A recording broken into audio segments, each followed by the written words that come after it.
मेरे प्यारे देशवासियों, नमस्कार। ਜਦੋਂ मैं मन की बात करदा हाँ ਤਾਂ ਅਜਿਹਾ ਲੱਗਦਾ ਹੈ ਜਿਵੇਂ ਤੁਹਾਡੇ ਵਿੱਚ ਤੁਹਾਡੇ ਪਰਿਵਾਰ ਦੇ ਮੈਂਬਰ ਦੇ ਰੂਪ ਵਿੱਚ ਮੌਜੂਦ ਹਾਂ। ਸਾਡੀਆਂ ਛੋਟੀਆਂ-ਛੋਟੀਆਂ ਗੱਲਾਂ ਜੋ ਇੱਕ ਦੂਜੇ ਨੂੰ ਕੁਝ ਸਿਖਾ ਜਾਣ, ਜੀਵਨ ਦੇ ਖੱਟੇ ਮਿੱਠੇ ਅਨੁਭਵ ਜੋ ਜੀ ਭਰ ਕੇ ਜਿਉਣ ਦੀ ਪ੍ਰੇਰਣਾ ਬਣ ਜਾਵੇ, ਬਸ ਇਹੀ ਤਾਂ ਹੈ ਮਨ ਕੀ ਬਾਤ। ਅੱਜ 2021 ਦੀ ਜਨਵਰੀ ਦਾ ਆਖਰੀ ਦਿਨ ਹੈ। ਕਿ ਤੁਸੀਂ ਵੀ ਮੇਰੀ ਤਰ੍ਹਾਂ ਇਹ ਸੋਚ ਰਹੇ ਹੋ ਕਿ ਹੁਣੇ ਕੁਝ ਹੀ ਦਿਨ ਪਹਿਲਾਂ ਤਾਂ 2021 ਸ਼ੁਰੂ ਹੋਇਆ ਸੀ?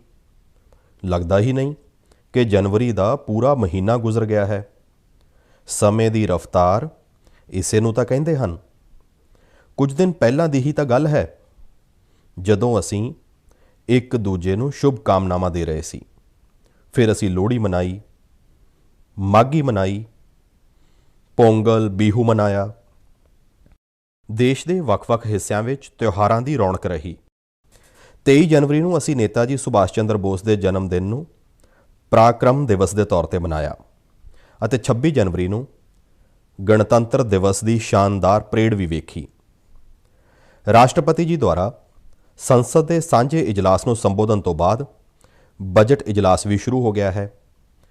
ਇਸ ਸਭ ਦੇ ਦਰਮਿਆਨ ਇੱਕ ਹੋਰ ਕਾਰਜ ਹੋਇਆ ਜਿਸ ਦਾ ਆਪਾਂ ਸਭ ਨੂੰ ਬਹੁਤ ਇੰਤਜ਼ਾਰ ਰਹਿੰਦਾ ਹੈ। ਇਹ ਹੈ ਪਦਮ ਪੁਰਸਕਾਰਾਂ ਦਾ ਐਲਾਨ। ਰਾਸ਼ਟਰ ਨੇ ਗੈਰ ਮਾਮੂਲੀ ਕਾਰਜ ਕਰ ਰਹੇ ਲੋਕਾਂ ਨੂੰ ਉਹਨਾਂ ਦੀਆਂ ਪ੍ਰਾਪਤੀਆਂ ਅਤੇ ਮਨੁੱਖਤਾ ਦੇ ਪ੍ਰਤੀ ਉਹਨਾਂ ਦੇ ਯੋਗਦਾਨ ਲਈ ਸਨਮਾਨਿਤ ਕੀਤਾ।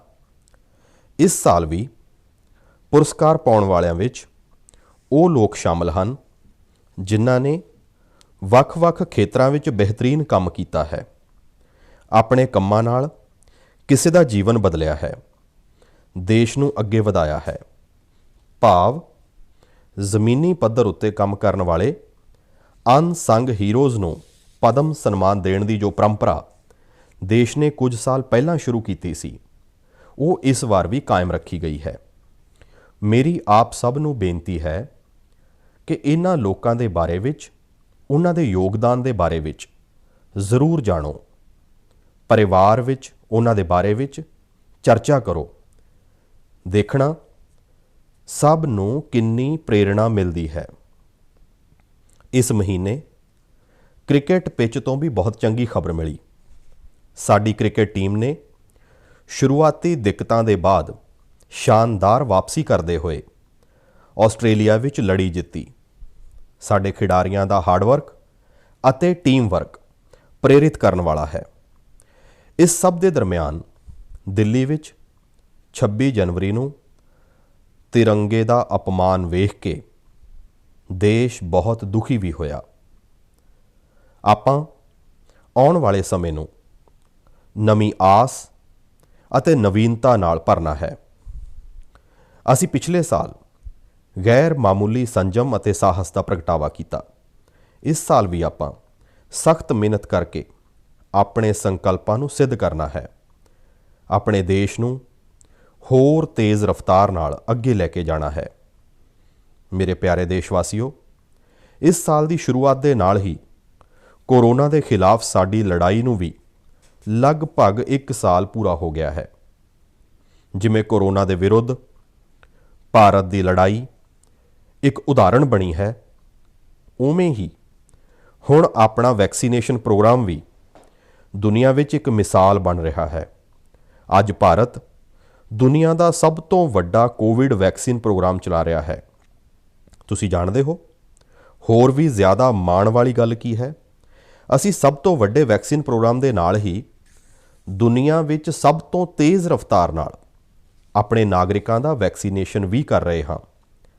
ਸਿਰਫ 15 ਦਿਨਾਂ ਵਿੱਚ ਭਾਰਤ ਨੇ ਆਪਣੇ 30 ਲੱਖ ਤੋਂ ਵੱਧ ਕੋਰੋਨਾ ਵਾਰੀਅਰਸ ਦਾ ਟੀਕਾਕਰਨ ਕਰ ਲਿਆ ਹੈ, ਜਦਕਿ ਅਮਰੀਕਾ ਵਰਗੇ ਖੁਸ਼ਹਾਲ ਦੇਸ਼ ਨੂੰ ਇਸੇ ਕੰਮ ਵਿੱਚ 18 ਦਿਨ ਲੱਗੇ ਸਨ ਅਤੇ ਬ੍ਰਿਟੇਨ ਨੂੰ 36 ਦਿਨ।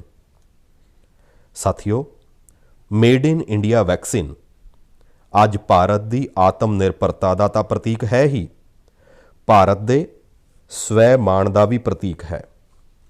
ਨਮੋ ਐਪ ਉੱਤੇ यूपी तो ਭਰਾ ਹਿਮਾਂਸ਼ੂ ਯਾਦਵ ਨੇ ਲਿਖਿਆ ਹੈ ਕਿ ਮੇਡ ਇਨ ਇੰਡੀਆ ਵੈਕਸੀਨ ਨਾਲ ਮਨ ਵਿੱਚ ਇੱਕ ਨਵਾਂ ਆਤਮ ਵਿਸ਼ਵਾਸ ਆ ਗਿਆ ਹੈ।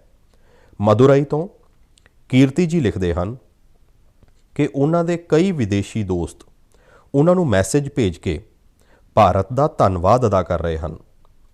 ਕੀਰਤੀ ਜੀ ਦੇ ਦੋਸਤਾਂ ਨੇ ਉਹਨਾਂ ਨੂੰ ਲਿਖਿਆ ਹੈ ਕਿ ਭਾਰਤ ਨੇ ਜਿਸ ਤਰ੍ਹਾਂ ਕੋਰੋਨਾ ਨਾਲ ਲੜਾਈ ਵਿੱਚ ਦੁਨੀਆ ਦੀ ਮਦਦ ਕੀਤੀ ਹੈ, ਉਸ ਨਾਲ ਭਾਰਤ ਦੇ ਬਾਰੇ ਵਿੱਚ ਉਹਨਾਂ ਦੇ ਮਨ ਵਿੱਚ ਇੱਜ਼ਤ ਹੋਰ ਵੱਧ ਗਈ ਹੈ।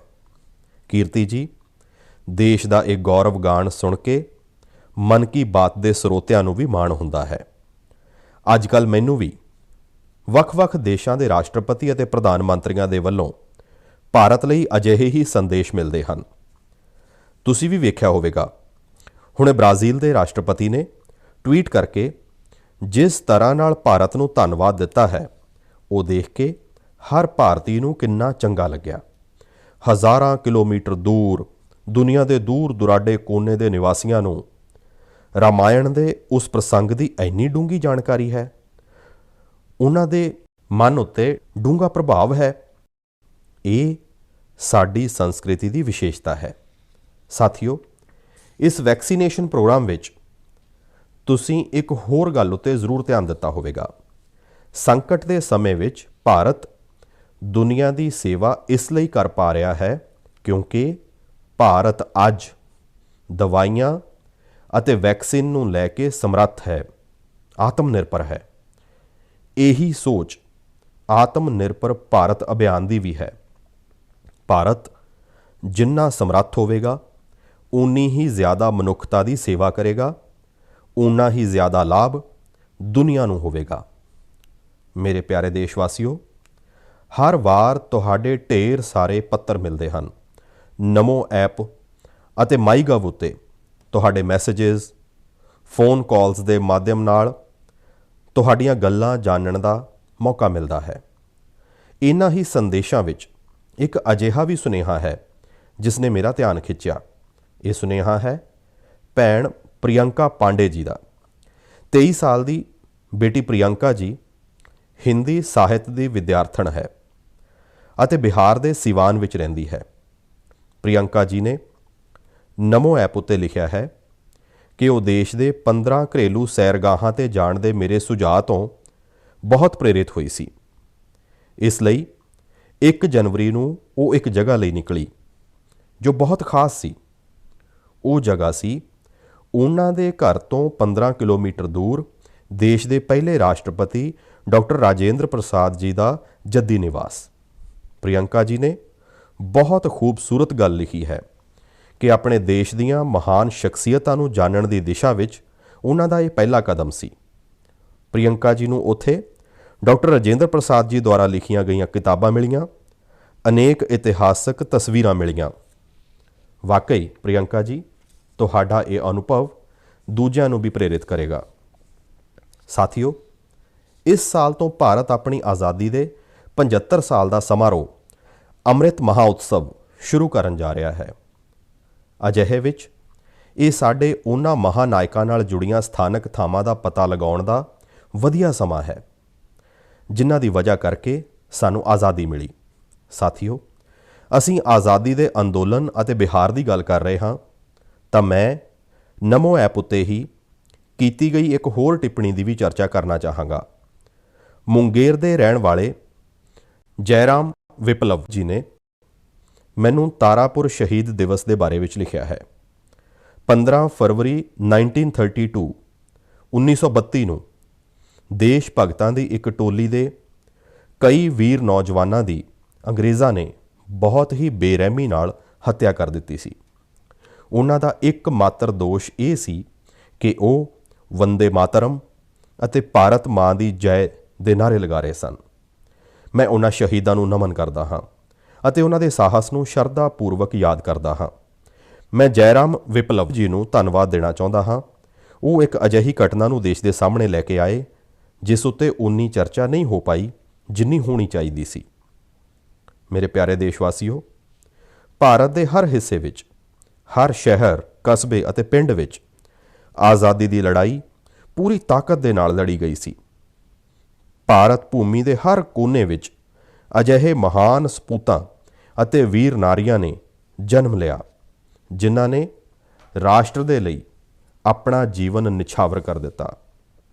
ਅਜਿਹੇ ਵਿੱਚ ਇਹ ਬਹੁਤ ਮਹੱਤਵਪੂਰਨ ਹੈ ਕਿ ਸਾਡੇ ਲਈ ਕੀਤੇ ਗਏ ਉਹਨਾਂ ਦੇ ਸੰਘਰਸ਼ ਅਤੇ ਉਹਨਾਂ ਨਾਲ ਜੁੜੀਆਂ ਯਾਦਾਂ ਨੂੰ ਆਪਾਂ ਸੰਭਾਲ ਕੇ ਰੱਖੀਏ ਅਤੇ ਇਸ ਦੇ ਲਈ ਉਹਨਾਂ ਦੇ ਬਾਰੇ ਵਿੱਚ ਲਿਖ ਕੇ ਅਸੀਂ ਆਪਣੀਆਂ ਆਉਣ ਵਾਲੀਆਂ ਪੀੜ੍ਹੀਆਂ ਲਈ ਉਹਨਾਂ ਦੀਆਂ ਯਾਦਾਂ ਨੂੰ ਜ਼ਿੰਦਾ ਰੱਖ ਸਕਦੇ ਹਾਂ।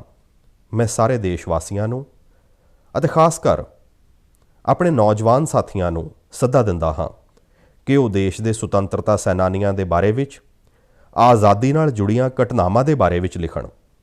ਆਪਣੇ ਇਲਾਕੇ ਵਿੱਚ ਸੁਤੰਤਰਤਾ ਸੰਗਰਾਮ ਦੇ ਦੌਰ ਦੀਆਂ ਬਹਾਦਰੀ ਦੀਆਂ ਗਾਥਾਵਾਂ ਦੇ ਬਾਰੇ ਵਿੱਚ ਕਿਤਾਬਾਂ ਲਿਖੀਏ।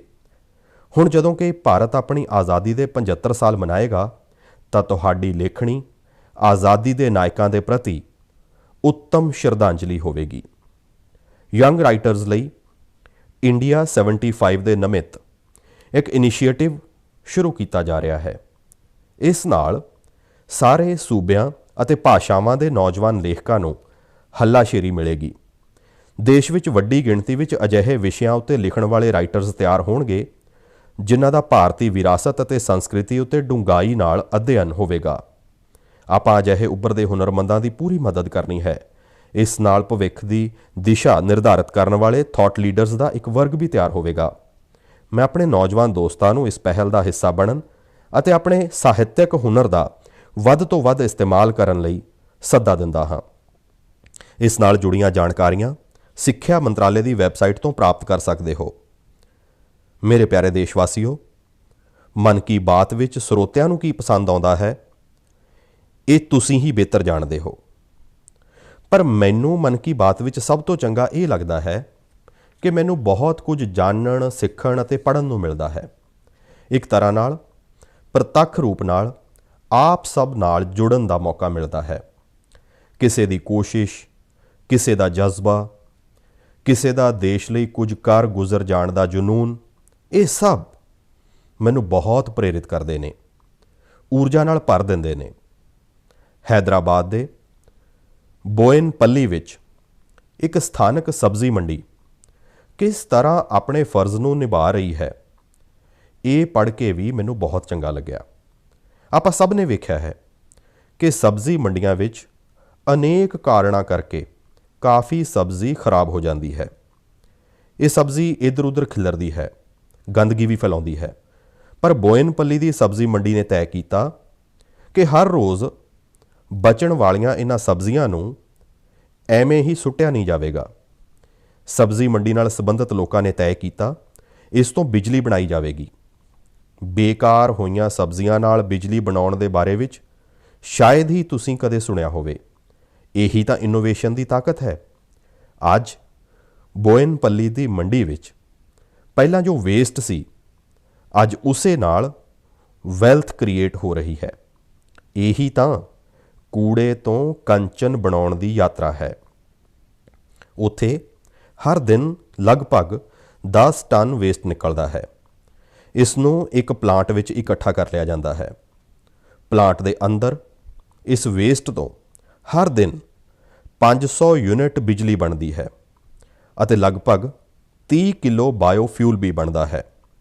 ਇਸ ਬਿਜਲੀ ਨਾਲ ਹੀ ਸਬਜ਼ੀ ਮੰਡੀ ਵਿੱਚ ਰੋਸ਼ਨੀ ਹੁੰਦੀ ਹੈ ਅਤੇ ਜੋ ਬਾਇਓਫਿਊਲ ਬਣਦਾ ਹੈ ਉਸ ਤੋਂ ਮੰਡੀ ਦੀ ਕੈਂਟੀਨ ਵਿੱਚ ਖਾਣਾ ਬਣਾਇਆ ਜਾਂਦਾ ਹੈ।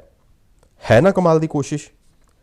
ਅਜਿਹਾ ਹੀ ਇੱਕ ਕਮਾਲ ਹਰਿਆਣੇ ਦੇ ਪੰਚਕੂਲਾ ਦੀ ਬੜੌਤ ਗ੍ਰਾਮ ਪੰਚਾਇਤ ਨੇ ਵੀ ਕਰਕੇ ਵਿਖਾਇਆ ਹੈ। ਇਸ ਪੰਚਾਇਤ ਦੇ ਖੇਤਰ ਵਿੱਚ ਪਾਣੀ ਦੀ ਨਿਕਾਸੀ ਦੀ ਸਮੱਸਿਆ ਸੀ। ਇਸ ਵਜ੍ਹਾ ਨਾਲ ਗੰਦਾ ਪਾਣੀ ਇੱਧਰ ਉੱਧਰ ਫੈਲ ਰਿਹਾ ਸੀ, ਰੋਗ ਫੈਲਾਉਂਦਾ ਸੀ।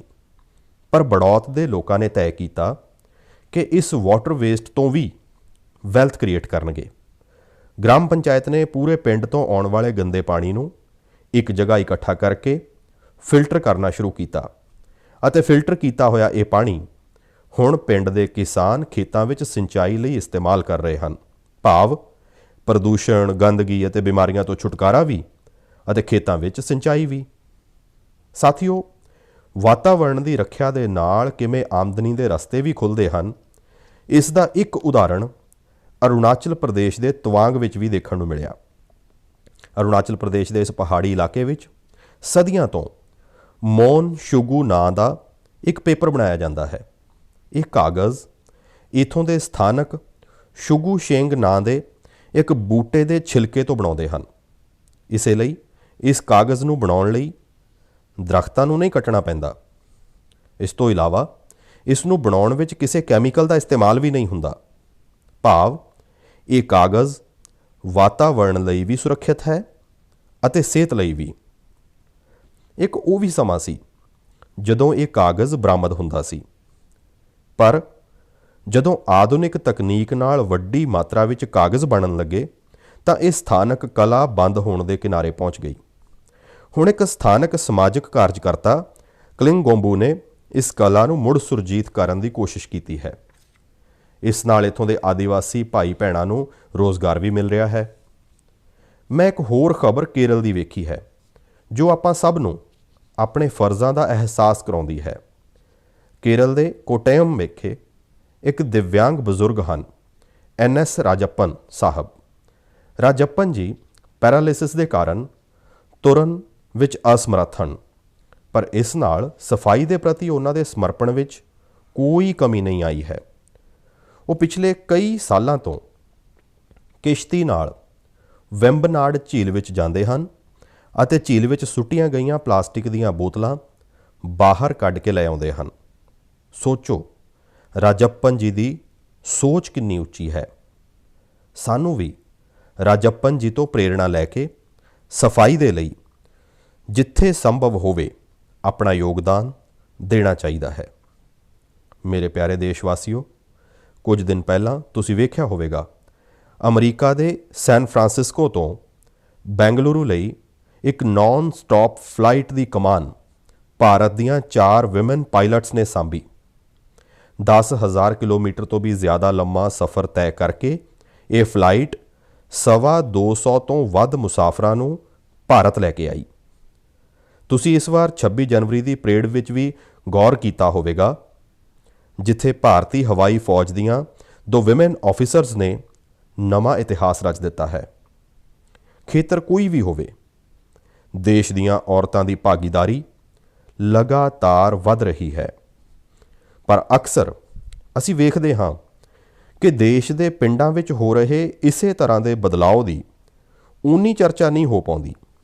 ਇਸ ਲਈ ਜਦੋਂ ਮੈਂ ਇੱਕ ਖਬਰ ਮੱਧ ਪ੍ਰਦੇਸ਼ ਦੇ ਜਬਲਪੁਰ ਦੀ ਵੇਖੀ ਤਾਂ ਮੈਨੂੰ ਲੱਗਿਆ ਕਿ ਇਸ ਦਾ ਜ਼ਿਕਰ ਤਾਂ ਮੈਨੂੰ ਮਨ ਕੀ ਬਾਤ ਵਿੱਚ ਜ਼ਰੂਰ ਕਰਨਾ ਚਾਹੀਦਾ ਹੈ। ਇਹ ਖਬਰ ਬਹੁਤ ਪ੍ਰੇਰਣਾ ਦੇਣ ਵਾਲੀ ਹੈ। ਜਬਲਪੁਰ ਦੇ ਚਿਚਗਾਂਵ ਵਿੱਚ ਕੁਝ ਆਦੀਵਾਸੀ ਔਰਤਾਂ ਇੱਕ ਰਾਈਸ ਮਿਲ ਵਿੱਚ ਦਿਹਾੜੀ ਉੱਤੇ ਕੰਮ ਕਰਦੀਆਂ ਸੀ। ਕੋਰੋਨਾ ਵਿਸ਼ਵ ਮਹਾਮਾਰੀ ਨੇ ਜਿਸ ਤਰ੍ਹਾਂ ਦੁਨੀਆ ਦੇ ਹਰ ਵਿਅਕਤੀ ਨੂੰ ਪ੍ਰਭਾਵਿਤ ਕੀਤਾ, ਉਸੇ ਤਰ੍ਹਾਂ ਇਹ ਔਰਤਾਂ ਵੀ ਪ੍ਰਭਾਵਿਤ ਹੋਈਆਂ। ਉਹਨਾਂ ਦੀ ਰਾਈਸ ਮਿਲ ਵਿੱਚ ਕੰਮ ਰੁਕ ਗਿਆ। ਸੁਭਾਵਿਕ ਹੈ ਕਿ ਇਸ ਨਾਲ ਆਮਦਨੀ ਦੀ ਵੀ ਮੁਸ਼ਕਲ ਆਉਣ ਲੱਗੀ, ਪਰ ਇਹ ਨਿਰਾਸ਼ ਨਹੀਂ ਹੋਈਆਂ। ਇਹਨਾਂ ਨੇ ਹਾਰ ਨਹੀਂ ਮੰਨੀ। ਇਹਨਾਂ ਨੇ ਤੈਅ ਕੀਤਾ ਕਿ ਇਹ ਨਾਲ ਮਿਲ ਕੇ ਆਪਣੀ ਖੁਦ ਦੀ ਰਾਈਸ ਮਿਲ ਸ਼ੁਰੂ ਕਰਨਗੀਆਂ। ਜਿਸ ਮਿਲ ਵਿੱਚ ਇਹ ਕੰਮ ਕਰਦੀਆਂ ਸਨ, ਉਹ ਆਪਣੀ ਮਸ਼ੀਨ ਵੀ ਵੇਚਣਾ ਚਾਹੁੰਦੀ ਸੀ। ਇਹਨਾਂ ਵਿੱਚੋਂ ਮੀਨਾ ਰਾਹੰਗ ਡਾਲੇ ਜੀ ਨੇ ਸਭ ਔਰਤਾਂ ਨੂੰ ਜੋੜ ਕੇ ਸਵੈ ਸਹਾਇਤਾ ਸਮੂਹ ਬਣਾਇਆ ਅਤੇ ਸਭ ਨੇ ਆਪਣੀ ਬਚਾਈ ਹੋਈ ਪੂੰਜੀ ਨਾਲ ਪੈਸਾ ਇਕੱਠਾ ਕੀਤਾ। ਜੋ ਪੈਸਾ ਘੱਟ ਪਿਆ, ਉਸ ਦੇ ਲਈ ਆਜੀਵਿਕਾ ਮਿਸ਼ਨ ਦੇ ਤਹਿਤ ਬੈਂਕ ਤੋਂ ਕਰਜ਼ ਲੈ ਲਿਆ। ਅਤੇ ਹੁਣ ਵੇਖੋ, ਇਹਨਾਂ ਆਦੀਵਾਸੀ ਭੈਣਾਂ ਨੇ ਉਹੀ ਰਾਈਸ ਮਿਲ ਖਰੀਦ ਲਈ ਜਿਸ ਵਿੱਚ ਉਹ ਕਦੇ ਕੰਮ ਕਰਿਆ ਕਰਦੀਆਂ ਸਨ। ਅੱਜ ਉਹ ਆਪਣੀ ਖੁਦ ਦੀ ਰਾਈਸ ਮਿਲ ਚਲਾ ਰਹੀਆਂ ਹਨ। ਇੰਨੇ ਹੀ ਦਿਨਾਂ ਵਿੱਚ ਇਸ ਮਿਲ ਨੇ ਲਗਭਗ 3 ਲੱਖ ਰੁਪਏ ਦਾ ਮੁਨਾਫਾ ਵੀ ਕਮਾ ਲਿਆ ਹੈ। ਇਸ ਮੁਨਾਫੇ ਨਾਲ ਮੀਨਾ ਜੀ ਅਤੇ ਉਹਨਾਂ ਦੀਆਂ ਸਾਥਣਾਂ ਸਭ ਤੋਂ ਪਹਿਲਾਂ ਬੈਂਕ ਦਾ ਲੋਨ ਅਦਾ ਕਰਨ ਅਤੇ ਫਿਰ ਆਪਣੇ ਵਪਾਰ ਨੂੰ ਵਧਾਉਣ ਲਈ ਤਿਆਰੀ ਕਰ ਰਹੀਆਂ ਨੇ। ਕੋਰੋਨਾ ਨੇ ਜੋ ਪਰਿਸਥਿਤੀਆਂ ਬਣਾਈਆਂ, ਉਸ ਨਾਲ ਮੁਕਾਬਲੇ ਲਈ ਦੇਸ਼ ਦੇ ਕੋਨੇ-ਕੋਨੇ ਵਿੱਚ ਅਜਿਹੇ ਅਨੋਖੇ ਕੰਮ ਹੋਏ ਨੇ। ਮੇਰੇ ਪਿਆਰੇ ਦੇਸ਼ਵਾਸੀਓ, ਜੇਕਰ ਮੈਂ ਤੁਹਾਡੇ ਨਾਲ ਬੁੰਦੇਲਖੰਡ ਦੇ ਬਾਰੇ ਵਿੱਚ ਗੱਲ ਕਰਾਂ ਤਾਂ ਉਹ ਕਿਹੜੀਆਂ ਚੀਜ਼ਾਂ ਹਨ ਜੋ ਤੁਹਾਡੇ ਮਨ ਵਿੱਚ ਆਉਣਗੀਆਂ? ਇਤਿਹਾਸ ਵਿੱਚ ਰੁਚੀ ਰੱਖਣ ਵਾਲੇ ਲੋਕ ਇਸ ਖੇਤਰ ਨੂੰ ਝਾਂਸੀ ਦੀ ਰਾਣੀ ਲక్ష్ਮੀ ਬਾਈ ਦੇ ਨਾਲ ਜੋੜਨਗੇ। ਉੱਥੇ ਹੀ ਕੁਝ ਲੋਕ ਸੁੰਦਰ ਅਤੇ ਸ਼ਾਂਤ ਓਰਛਾ ਦੇ ਬਾਰੇ ਵਿੱਚ ਸੋਚਣਗੇ। ਕੁਝ ਲੋਕਾਂ ਨੂੰ ਇਸ ਖੇਤਰ ਵਿੱਚ ਪੈਣ ਵਾਲੀ ਬਹੁਤ ਜ਼ਿਆਦਾ ਗਰਮੀ ਦੀ ਵੀ ਯਾਦ ਆਏਗੀ। ਪਰ ਇੰਨੀ ਦਿਨੀ ਇੱਥੇ ਕੁਝ ਵੱਖਰਾ ਹੋ ਰਿਹਾ ਹੈ ਜੋ ਕਾਫੀ ਹੌਸਲਾ ਵਧਾਊ ਹੈ ਅਤੇ ਜਿਸ ਦੇ ਬਾਰੇ ਵਿੱਚ ਸਾਨੂੰ ਜ਼ਰੂਰ ਜਾਣਨਾ ਚਾਹੀਦਾ ਹੈ।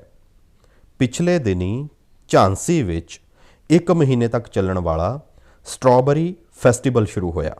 ਹਰ ਕਿਸੇ ਨੂੰ ਹੈਰਾਨੀ ਹੁੰਦੀ ਹੈ, ਸਟ੍ਰਾਬੇਰੀ ਅਤੇ ਬੁੰਦੇਲਖੰਡ, ਪਰ ਇਹੀ ਸੱਚਾਈ ਹੈ।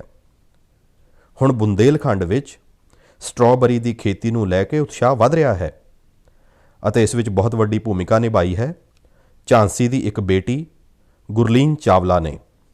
ਲਾਅ ਦੀ ਵਿਦਿਆਰਥਣ ਗੁਰਲੀਨ ਨੇ ਪਹਿਲਾਂ ਆਪਣੇ ਘਰ ਅਤੇ ਫਿਰ ਆਪਣੇ ਖੇਤ ਵਿੱਚ ਸਟ੍ਰਾਬੇਰੀ ਦੀ ਖੇਤੀ ਦਾ ਸਫਲ ਪ੍ਰਯੋਗ ਕਰਕੇ ਇਹ ਵਿਸ਼ਵਾਸ ਜਗਾਇਆ ਹੈ ਕਿ ਝਾਂਸੀ ਵਿੱਚ ਵੀ ਇਹ ਹੋ ਸਕਦਾ ਹੈ। ਝਾਂਸੀ ਦਾ strawberry festival stay at home concept ਉੱਤੇ ਜ਼ੋਰ ਦਿੰਦਾ ਹੈ। ਇਸ ਮਹਾ ਉਤਸਵ ਦੇ ਜ਼ਰੀਏ ਕਿਸਾਨਾਂ ਅਤੇ ਨੌਜਵਾਨਾਂ ਨੂੰ ਆਪਣੇ ਘਰ ਦੇ ਪਿੱਛੇ ਖਾਲੀ ਜਗ੍ਹਾ 'ਤੇ ਜਾਂ ਛੱਤ ਉੱਤੇ ਟੈਰੇਸ ਗਾਰਡਨ ਵਿੱਚ ਬਾਗਵਾਨੀ ਕਰਨ ਅਤੇ ਸਟ੍ਰਾਬੇਰੀਜ਼ ਉਗਾਉਣ ਲਈ ਹੱਲਾਸ਼ੇਰੀ ਦਿੱਤੀ ਜਾ ਰਹੀ ਹੈ। ਨਵੀਂ ਟੈਕਨੋਲੋਜੀ ਦੀ ਮਦਦ ਨਾਲ ਅਜਿਹੀਆਂ ਹੀ ਕੋਸ਼ਿਸ਼ਾਂ ਦੇਸ਼ ਦੇ ਹੋਰ ਹਿੱਸਿਆਂ ਵਿੱਚ ਵੀ ਹੋ ਰਹੀਆਂ ਨੇ। ਜੋ ਸਟ੍ਰਾਬੇਰੀ ਕਦੇ ਪਹਾੜਾਂ ਦੀ ਪਹਿਚਾਣ ਸੀ, ਉਹ ਹੁਣ ਕੱਛ ਦੀ ਰੇਤਲੀ ਜ਼ਮੀਨ ਉੱਤੇ ਵੀ ਹੋਣ ਲੱਗੀ ਹੈ। ਕਿਸਾਨਾਂ ਦੀ ਕਮਾਈ ਵੱਧ ਰਹੀ ਹੈ। ਸਾਥੀਓ, ਸਟ੍ਰਾਬੇਰੀ ਫੈਸਟੀਵਲ ਵਰਗੇ ਪ੍ਰਯੋਗ ਇਨੋਵੇਸ਼ਨ ਦੀ ਸਪਿਰਿਟ ਨੂੰ ਤਾਂ ਪ੍ਰਦਰਸ਼ਿਤ ਕਰਦੇ ਹੀ ਹਨ, ਨਾਲ ਹੀ ਇਹ ਵੀ ਦਿਖਾਉਂਦੇ ਹਨ ਕਿ ਸਾਡੇ ਦੇਸ਼ ਦਾ ਖੇਤੀਬਾੜੀ ਖੇਤਰ ਕਿਵੇਂ ਨਵੀਂ ਟੈਕਨੋਲੋਜੀ ਨੂੰ ਅਪਣਾ ਰਿਹਾ ਹੈ। ਸਾਥੀਓ, ਖੇਤੀ ਨੂੰ ਆਧੁਨਿਕ ਬਣਾਉਣ ਲਈ ਸਰਕਾਰ ਵਚਨਬੱਧ ਹੈ ਅਤੇ ਅਨੇਕ ਕਦਮ ਚੁੱਕ ਵੀ ਰਹੀ ਹੈ। ਸਰਕਾਰ ਦੇ ਯਤਨ ਅੱਗੇ ਵੀ ਜਾਰੀ ਰਹਿਣਗੇ। ਮੇਰੇ ਪਿਆਰੇ ਦੇਸ਼ਵਾਸੀਓ, ਕੁਝ ਹੀ ਦਿਨ ਪਹਿਲਾਂ ਮੈਂ ਇੱਕ ਵੀਡੀਓ ਵੇਖਿਆ। ਉਹ ਵੀਡੀਓ ਪੱਛਮ ਬੰਗਾਲ ਦੇ ਵੈਸਟ ਮਿਦਨਾਪੁਰ ਸਥਿਤ ਨਇਆ ਪਿੰਗਲਾ ਪਿੰਡ ਦੇ ਇੱਕ ਚਿੱਤਰਕਾਰ ਸਰਮੋਦੀਨ ਦਾ ਸੀ। ਉਹ ਖੁਸ਼ੀ ਜਤਾ ਰਹੇ ਸਨ ਕਿ ਰਮਾਇਣ ਉੱਤੇ ਬਣਾਈ ਗਈ ਉਹਨਾਂ ਦੀ ਪੇਂਟਿੰਗ 2 ਲੱਖ ਰੁਪਏ ਵਿੱਚ ਵਿਕੀ ਹੈ। ਇਸ ਨਾਲ ਉਹਨਾਂ ਦੇ ਪਿੰਡ ਵਾਲਿਆਂ ਨੂੰ ਵੀ ਕਾਫੀ ਖੁਸ਼ੀ ਮਿਲੀ ਹੈ। ਇਸ ਵੀਡੀਓ ਨੂੰ ਦੇਖਣ ਤੋਂ ਬਾਅਦ ਮੈਨੂੰ ਇਸ ਦੇ ਬਾਰੇ ਵਿੱਚ ਹੋਰ ਜ਼ਿਆਦਾ ਜਾਣਨ ਦੀ ਉਤਸੁਕਤਾ ਹੋਈ। ਇਸੇ ਕ੍ਰਮ ਵਿੱਚ ਮੈਨੂੰ ਪੱਛਮ ਬੰਗਾਲ ਨਾਲ ਜੁੜੀ ਇੱਕ ਬਹੁਤ ਵਧੀਆ ਪਹਿਲ ਦੇ ਬਾਰੇ ਵਿੱਚ ਜਾਣਕਾਰੀ ਮਿਲੀ, ਜਿਸ ਨੂੰ ਮੈਂ ਤੁਹਾਡੇ ਨਾਲ ਜ਼ਰੂਰ ਸਾਂਝਾ ਕਰਨਾ ਚਾਹਾਂਗਾ। ਸੈਰ ਸਪਾਟਾ ਮੰਤਰਾਲਾ ਦੇ ਰੀਜਨਲ ਆਫਿਸ ਨੇ ਮਹੀਨੇ ਦੇ ਸ਼ੁਰੂ ਵਿੱਚ ਹੀ ਬੰਗਾਲ ਦੇ ਪਿੰਡਾਂ ਵਿੱਚ ਇੱਕ ਇਨਕ੍ਰੈਡੀਬਲ ਇੰਡੀਆ ਵੀਕਐਂਡ ਗੈਟਅਵੇ ਦੀ ਸ਼ੁਰੂਆਤ ਕੀਤੀ। ਇਸ ਵਿੱਚ ਪੱਛਮ ਮਿਦਨਾਪੁਰ, ਬਾਂਕੂਰਾ, ਬੀਰਭੂਮ, ਪੁਰੂਲੀਆ, ਪੂਰਵ ਬਰਧਮਾਨ, ਉੱਥੋਂ ਦੇ ਦਸਤਕਾਰੀ ਕਲਾਕਾਰਾਂ ਨੇ ਵਿਜ਼ਿਟਰਜ਼ ਲਈ ਹੈਂਡੀਕ੍ਰਾਫਟ ਵਰਕਸ਼ਾਪ ਆਯੋਜਿਤ ਕੀਤੀ।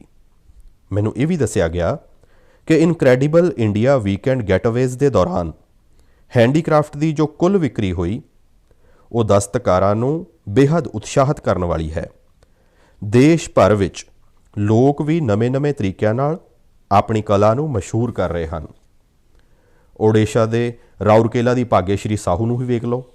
ਉਂਝ ਤਾਂ ਉਹ ਇੰਜੀਨੀਅਰਿੰਗ ਦੀ ਵਿਦਿਆਰਥਣ ਹੈ, ਪਰ ਪਿਛਲੇ ਕੁਝ ਮਹੀਨਿਆਂ ਵਿੱਚ ਉਹਨਾਂ ਨੇ ਪੱਟ ਚਿੱਤਰਕਲਾ ਨੂੰ ਸਿੱਖਣਾ ਸ਼ੁਰੂ ਕੀਤਾ ਅਤੇ ਉਸ ਵਿੱਚ ਮੁਹਾਰਤ ਹਾਸਲ ਕਰ ਲਈ ਹੈ।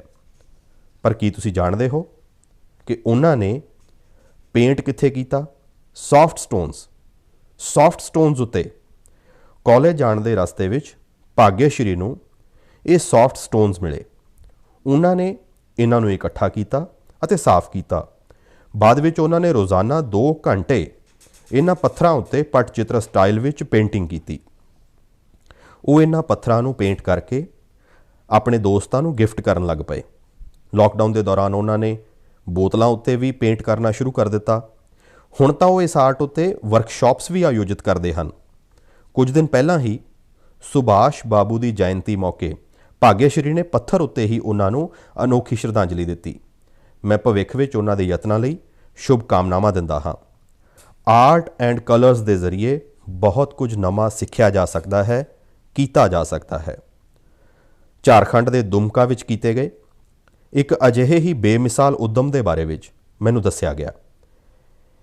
ਇੱਥੇ ਮਿਡਲ ਸਕੂਲ ਦੇ ਇੱਕ ਪ੍ਰਿੰਸੀਪਲ ਨੇ ਬੱਚਿਆਂ ਨੂੰ ਪੜ੍ਹਾਉਣ ਅਤੇ ਸਿਖਾਉਣ ਲਈ ਪਿੰਡ ਦੀਆਂ ਕੰਧਾਂ ਨੂੰ ਹੀ ਅੰਗਰੇਜ਼ੀ ਅਤੇ ਹਿੰਦੀ ਦੇ ਅੱਖਰਾਂ ਨਾਲ ਪੇਂਟ ਕਰਵਾ ਦਿੱਤਾ। ਨਾਲ ਹੀ ਉਸ ਵਿੱਚ ਵੱਖੋ ਵੱਖਰੇ ਚਿੱਤਰ ਵੀ ਬਣਾਏ ਗਏ ਨੇ। ਇਸ ਨਾਲ ਪਿੰਡ ਦੇ ਬੱਚਿਆਂ ਨੂੰ ਕਾਫੀ ਮਦਦ ਮਿਲ ਰਹੀ ਹੈ। ਮੈਂ ਅਜਿਹੇ ਸਾਰੇ ਲੋਕਾਂ ਦਾ ਸਵਾਗਤ ਕਰਦਾ ਹਾਂ ਜੋ ਇਸ ਤਰ੍ਹਾਂ ਦੀਆਂ ਕੋਸ਼ਿਸ਼ਾਂ ਵਿੱਚ ਲੱਗੇ ਹਨ। ਮੇਰੇ ਪਿਆਰੇ ਦੇਸ਼ ਵਾਸੀਓ, ਭਾਰਤ ਤੋਂ ਹਜ਼ਾਰਾਂ ਕਿਲੋਮੀਟਰ ਦੂਰ ਕਈ ਮਹਾਸਾਗਰਾਂ ਮਹਾਦੀਪਾਂ ਦੇ ਪਾਰ ਇੱਕ ਦੇਸ਼ ਹੈ ਜਿਸ ਦਾ ਨਾਂ ਹੈ ਚਿਲੇ।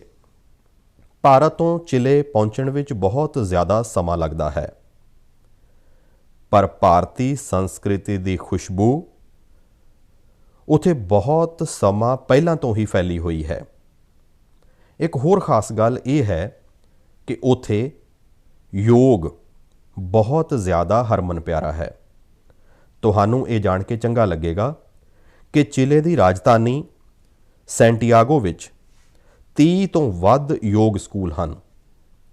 ਚਿਲੇ ਵਿੱਚ ਅੰਤਰਰਾਸ਼ਟਰੀ ਯੋਗ ਦਿਵਸ ਵੀ ਬਹੁਤ ਹੀ ਉਤਸ਼ਾਹ ਨਾਲ ਮਨਾਇਆ ਜਾਂਦਾ ਹੈ। ਮੈਨੂੰ ਦੱਸਿਆ ਗਿਆ ਹੈ ਕਿ ਹਾਊਸ ਆਫ ਡੈਪੂਟੀਜ਼ ਵਿੱਚ ਯੋਗ ਦਿਵਸ ਨੂੰ ਲੈ ਕੇ ਬਹੁਤ ਹੀ ਗਰਮਜੋਸ਼ੀ ਭਰਿਆ ਮਾਹੌਲ ਹੁੰਦਾ ਹੈ। ਕੋਰੋਨਾ ਦੇ ਇਸ ਸਮੇਂ ਵਿੱਚ ਇਮਿਊਨਿਟੀ ਉੱਤੇ ਜ਼ੋਰ ਅਤੇ ਇਮਿਊਨਿਟੀ ਵਧਾਉਣ ਵਿੱਚ ਯੋਗ ਦੀ ਤਾਕਤ ਨੂੰ ਵੇਖਦੇ ਹੋਏ ਹੁਣ ਉਹ ਲੋਕ ਯੋਗ ਨੂੰ ਪਹਿਲਾਂ ਨਾਲੋਂ ਕਿਤੇ ਵੱਧ ਮਹੱਤਵ ਦੇ ਰਹੇ ਹਨ।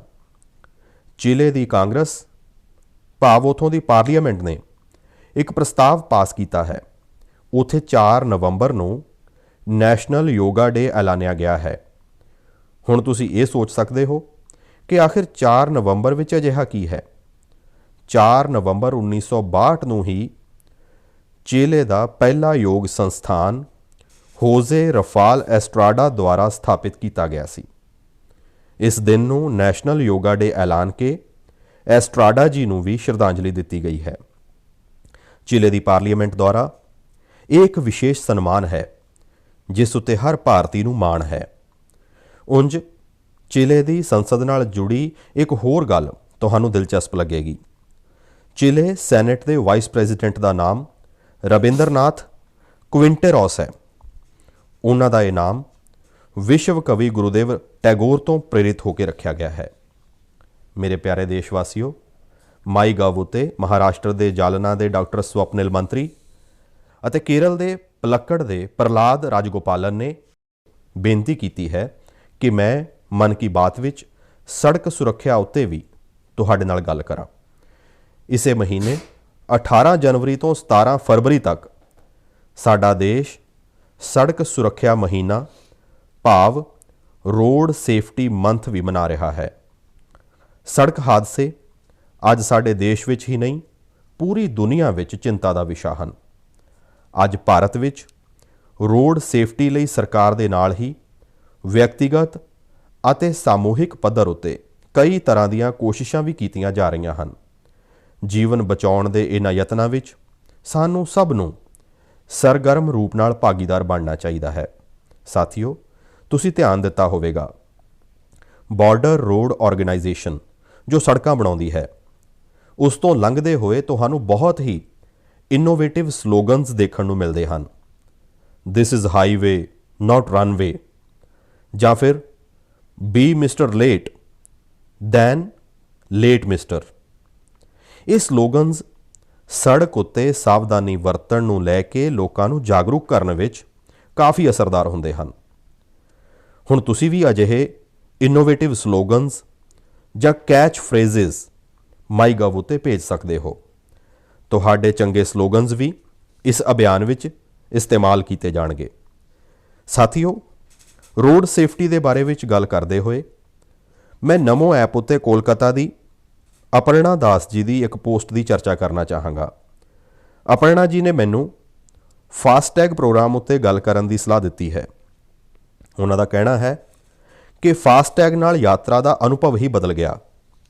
ਇਸ ਨਾਲ ਸਮੇਂ ਦੀ ਤਾਂ ਬਚਤ ਹੁੰਦੀ ਹੀ ਹੈ। ਟੋਲ ਪਲਾਜ਼ਾ ਉੱਤੇ ਰੁਕਣ, ਕੈਸ਼ ਪੇਮੈਂਟ ਦੀ ਚਿੰਤਾ ਕਰਨ ਵਰਗੀਆਂ ਮੁਸ਼ਕਿਲਾਂ ਵੀ ਖਤਮ ਹੋ ਗਈਆਂ ਹਨ। ਅਪਰਣਾ ਜੀ ਦੀ ਗੱਲ ਠੀਕ ਵੀ ਹੈ। ਪਹਿਲਾਂ ਸਾਡੇ ਇੱਥੇ ਟੋਲ ਪਲਾਜ਼ਾ ਉੱਤੇ ਇੱਕ ਗੱਡੀ ਨੂੰ ਔਸਤਨ 7 ਤੋਂ 8 ਮਿੰਟ ਲੱਗ ਜਾਂਦੇ ਸਨ, ਪਰ ਫਾਸਟੈਗ ਆਉਣ ਤੋਂ ਬਾਅਦ ਇਹ ਸਮਾਂ ਔਸਤਨ ਸਿਰਫ 1.5-2 ਮਿੰਟ ਰਹਿ ਗਿਆ ਹੈ। ਟੋਲ ਪਲਾਜ਼ਾ ਉੱਤੇ ਵੇਟਿੰਗ ਟਾਈਮ ਵਿੱਚ ਕਮੀ ਆਉਣ ਨਾਲ ਗੱਡੀ ਦੇ ਤੇਲ ਦੀ ਬਚਤ ਵੀ ਹੋ ਰਹੀ ਹੈ। ਇਸ ਨਾਲ ਦੇਸ਼ ਵਾਸੀਆਂ ਦੇ ਲਗਭਗ 21,000 ਕਰੋੜ ਰੁਪਏ ਬਚਣ ਦਾ ਅਨੁਮਾਨ ਹੈ। ਭਾਵ ਪੈਸੇ ਦੀ ਵੀ ਬਚਤ ਅਤੇ ਸਮੇਂ ਦੀ ਵੀ ਬਚਤ। ਮੇਰੀ ਆਪ ਸਭ ਨੂੰ ਬੇਨਤੀ ਹੈ ਕਿ ਸਾਰੇ ਦਿਸ਼ਾ ਨਿਰਦੇਸ਼ਾਂ ਦਾ ਪਾਲਣ ਕਰਦੇ ਹੋਏ ਆਪਣਾ ਵੀ ਧਿਆਨ ਰੱਖੋ ਅਤੇ ਦੂਜਿਆਂ ਦਾ ਜੀਵਨ ਵੀ ਬਚਾਓ। ਮੇਰੇ ਪਿਆਰੇ ਦੇਸ਼ ਵਾਸੀਓ, ਆਪਣੇ ਇੱਥੇ ਕਿਹਾ ਜਾਂਦਾ ਹੈ, ਜਲ ਬਿੰਦੂ ਨਿਪਾਤੇਨ ਕ੍ਰਮਸ਼ਯ ਪੂਰਿਯਤੇ ਘਟਾ। ਭਾਵ ਇੱਕ ਇੱਕ ਬੂੰਦ ਨਾਲ ਹੀ ਘੜਾ ਭਰਦਾ ਹੈ। ਸਾਡੇ ਇੱਕ ਇੱਕ ਯਤਨਾਂ ਨਾਲ ਹੀ ਸਾਡੇ ਸੰਕਲਪ ਸਿੱਧ ਹੁੰਦੇ ਹਨ। ਇਸ ਲਈ 2021 ਦੀ ਸ਼ੁਰੂਆਤ ਜਿਨ੍ਹਾਂ ਉਦੇਸ਼ਾਂ ਦੇ ਨਾਲ ਆਪਾਂ ਕੀਤੀ ਹੈ, ਉਹਨਾਂ ਨੂੰ ਆਪਾਂ ਸਭ ਨੇ ਮਿਲ ਕੇ ਹੀ ਪੂਰਾ ਕਰਨਾ ਹੈ। ਤਾਂ ਆਓ ਆਪਾਂ ਸਭ ਮਿਲ ਕੇ ਇਸ ਸਾਲ ਨੂੰ ਸਾਰਥਕ ਕਰਨ ਲਈ ਆਪਣੇ ਆਪਣੇ ਕਦਮ ਵਧਾਈਏ।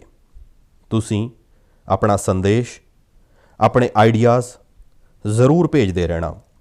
ਅਗਲੇ ਮਹੀਨੇ ਆਪਾਂ ਫਿਰ ਮਿਲਾਂਗੇ। ਇਤੀ ਵਿਦਾ, ਪੁਨਰ ਮਿਲਣਾ ਏ।